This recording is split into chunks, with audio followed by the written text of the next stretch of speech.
I never thought a cake could feel like betrayal. Yet, here I am, standing in my chic New York apartment, the faint scent of frosting still clinging to my silk blouse, scrolling through a text that drags me straight back to that night. My sister, Lexi, always sharp, always loud, had laughed while shoving chocolate cream across my face, calling me a pathetic loser just because I'd said no. No to her plans, no to her drama, no to becoming a part of her reckless schemes. I had fled the table then, cheeks stinging, hands trembling, and somehow, my pride intact. Now, I run my own consultancy, my office walls lined with abstract paintings I picked out myself, awards I didn't brag about, and the quiet hum of financial independence. Yet the message on my phone, a casual dinner tomorrow? Family's excited to see you, stirs a strange cocktail of dread and irony. I glance at my reflection in the floor-to-ceiling window, my hair perfectly straight, nails freshly painted, a woman who looks nothing like the girl Lexi humiliated. And yet, a small part of me still aches. Not for the cake, not for the insult, but for the girl I had to leave behind, the one who learned the hard way that saying no often means standing alone. I breathe in, smooth the silk across my chest, and type back, "I'll be there." I was 22 that night, still living in the cramped apartment above my parents' garage in suburban Chicago, still believing that family meant unconditional support. Lexi had that sharp edge even then, always laughing too loud, speaking too fast, expecting everyone to follow her lead. She had been scheming some grand celebration for my recent rejection of a business offer, the one I didn't feel ready for. I wanted to say no politely, to explain that I needed time, that I had my own dreams quietly growing inside me. But Lexi thrived on spectacle. The dining room smelled of vanilla and sugar, the soft clatter of cutlery mixing with the low hum of jazz my mom always played in the background.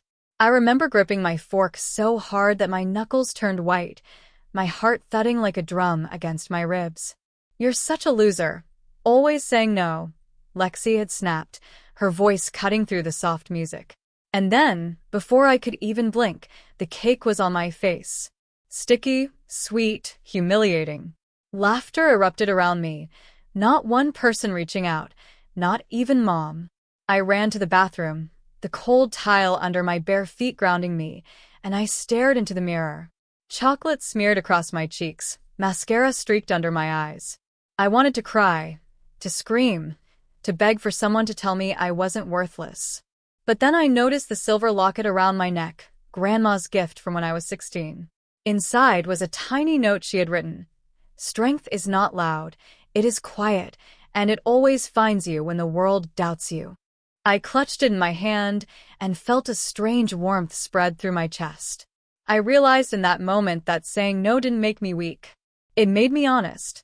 And honesty, I decided, was my first step toward independence. That night, I didn't just wash off the frosting. I washed away the idea that I needed approval to define my worth. Alone, I promised myself I would build a life on my own terms, one that no one could mock, one that no one could claim. Leaving home was nothing like the movies. There was no dramatic slam of doors or triumphant music, just the quiet hum of my old Honda as I drove through the rain-soaked streets, carrying a single suitcase, Grandma's locket around my neck, and a head full of ideas that felt too fragile to voice out loud.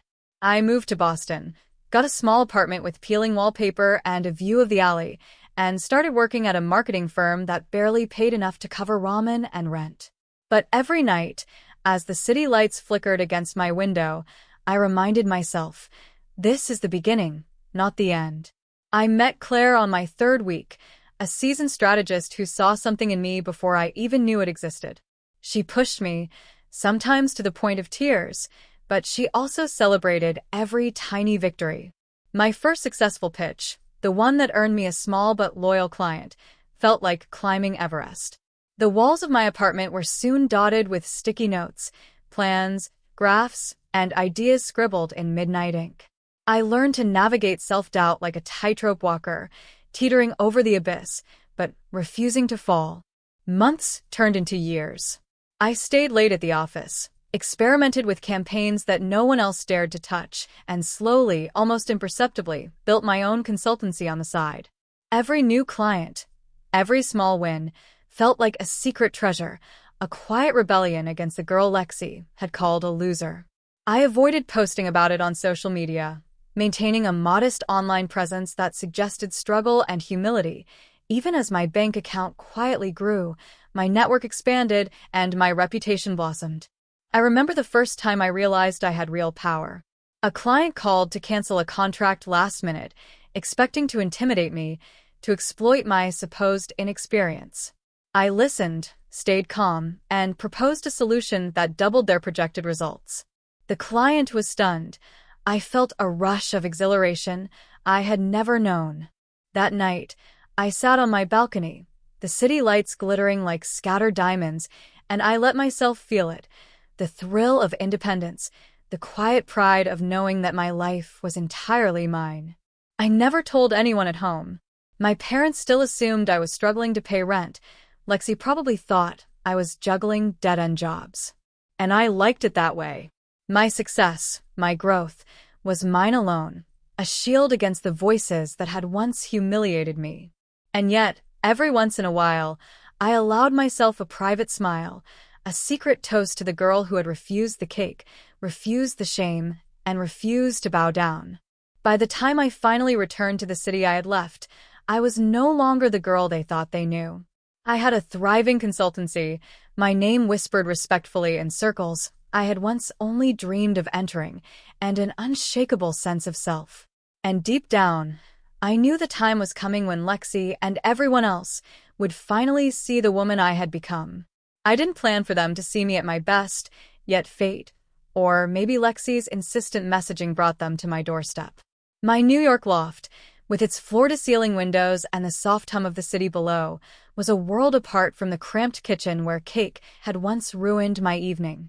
Expensive abstract paintings lined the walls, their vibrant colors a subtle rebellion against the dull tones of my childhood home. My desk gleamed with awards I hadn't bragged about, and contracts neatly stacked, silent testimony to the life I had built. Lexi was the first to arrive, her designer heels clicking against the polished wood floors. Her eyes widened as she took in the space, the art, the sleek glass coffee table. This isn't what I expected, she stammered, voice wavering between awe and disbelief. My parents trailed behind, muttering greetings, their expressions a mixture of pride and confusion. I led them into the living area, seating them with a calm I had cultivated over years of practice. Their eyes darted from the skyline visible through the windows to the meticulously arranged shelves, lingering on the framed articles praising my consultancy, the letters of recommendation from clients they had never heard of. I poured tea with deliberate elegance, letting the silence stretch long enough for the weight of it to settle. "Lexi," I said finally, "remember the dinner when you threw cake in my face and called me a pathetic loser?" She swallowed hard, gaze fixed on the floor. "I said no that night," I continued, "and I meant it. No to your schemes, no to your judgment, no to being told my worth was less than yours."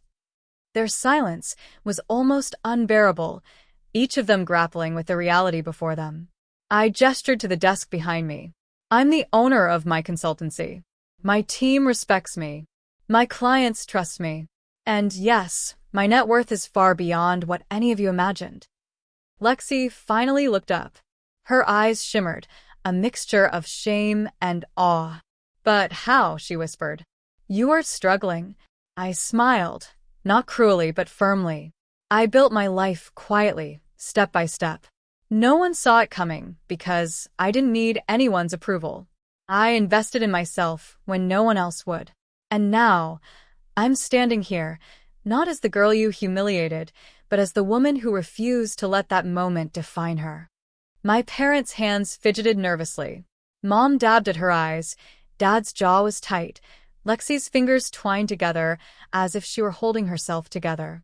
They were seeing me as I truly was, not the fragile, uncertain girl they remembered, but a composed, powerful woman, entirely self-made. For a long moment nobody spoke. The city skyline glittered behind me, indifferent yet magnificent, a mirror to my journey. I let them absorb the truth, the quiet pride I wore like armor. And when I finally spoke again, my voice was calm, unwavering. This is the life I chose.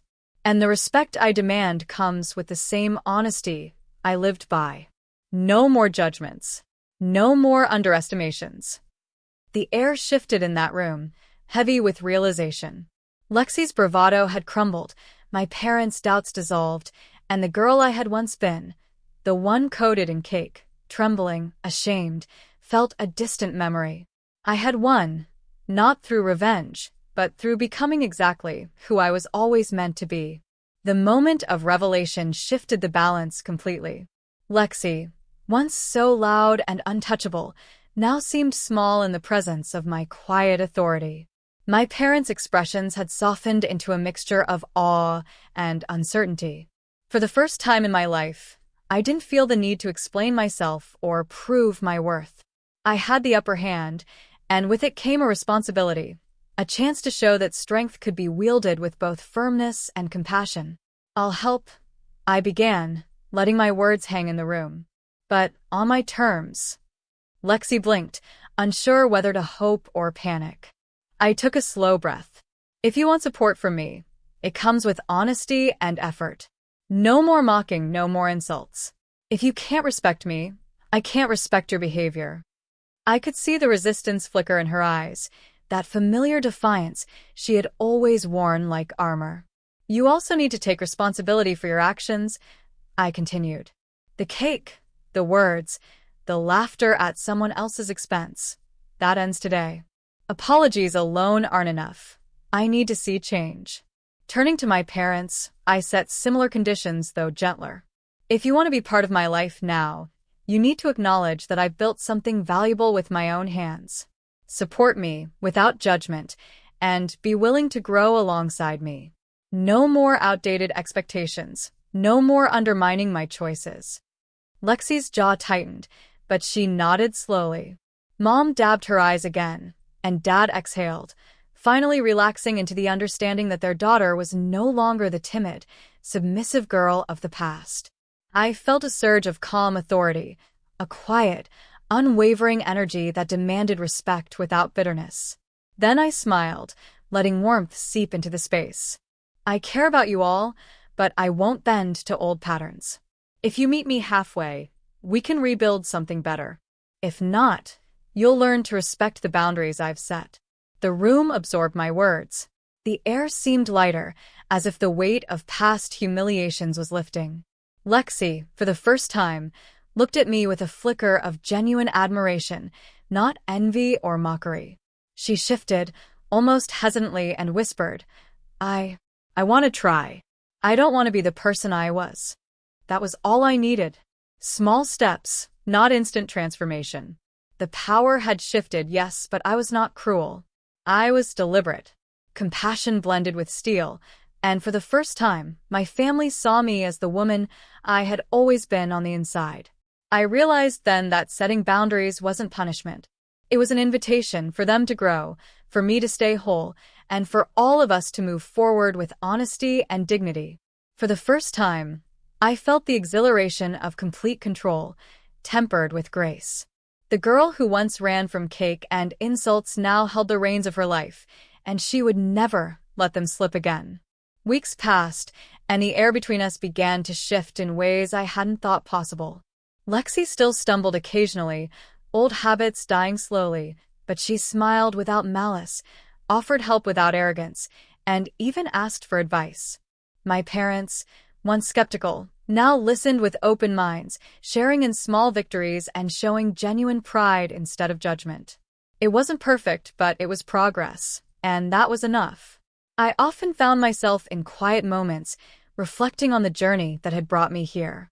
The memory of chocolate smeared across my face, the sting of words meant to diminish me, seemed almost unreal now.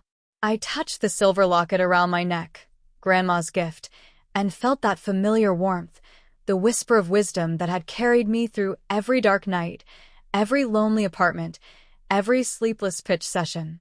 Strength is quiet, it reminded me, and indeed, it had been. The loft, once a symbol of my independence, now felt like a home in the fullest sense. I hosted small dinners, laughter filling the room without the tension that had once poisoned family gatherings. Lexi baked occasionally, not for spectacle, not to mock, but to share.